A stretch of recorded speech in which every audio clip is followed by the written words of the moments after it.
But it's this sort of illusion that we're going to really lose something great if we fail that stops us taking that first step. And the other thing I was curious about is this idea that pain is a catalyst for change. And do people need to get to that point in their lives where they go, "Oh, I'm just so sick of this," to change? Sometimes the bottom has to drop out before you realize what you really want and what you really, need to get in life.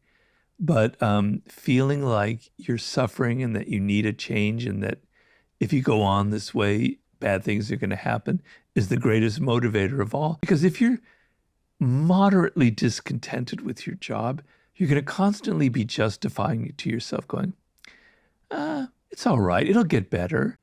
There'll be a new boss, or I can always move from this job to another company similar. You'll justify, you'll never get out of it. And the trap will just close in on you and you'll never get out of it, right? It's those moments where, damn it, I hate this. I can't go on. I'm heading to suicide. I'm heading to depression. I'm heading to drinking. I'm hitting bottom. I don't like where I'm going. I know I'm exaggerating, but you have to feel a degree of pain and frustration to say, I need to make a major change in my life. You go to yourself, I'm cutting my ties at Stanford. If this podcast doesn't work, I'm not going back. It gives you the energy, the motivation, the desire to actually make it successful. You're not going to put your full energy into it. You're not going to give all of yourself into it, and it's probably going to fail. And it's this idea that a plan B actually psychologically does distract you from your plan. But we use our brain, and feeling the necessity, feeling that we're going to die unless we don't solve these problems, right?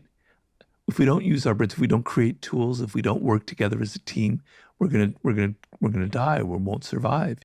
Is what makes us inventive. It's what makes us creative.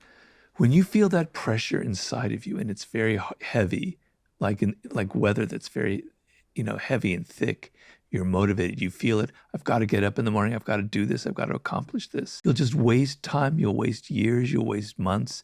You'll never accomplish anything. You give somebody a deadline, right? They'll accomplish in 2 months what it would take somebody 2 years to do without a deadline.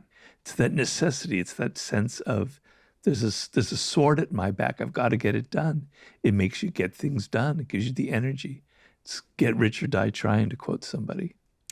You talk about that in the book about the strategies of war. That chapter 4, or strategy number 4, is about creating a sense of urgency and desperation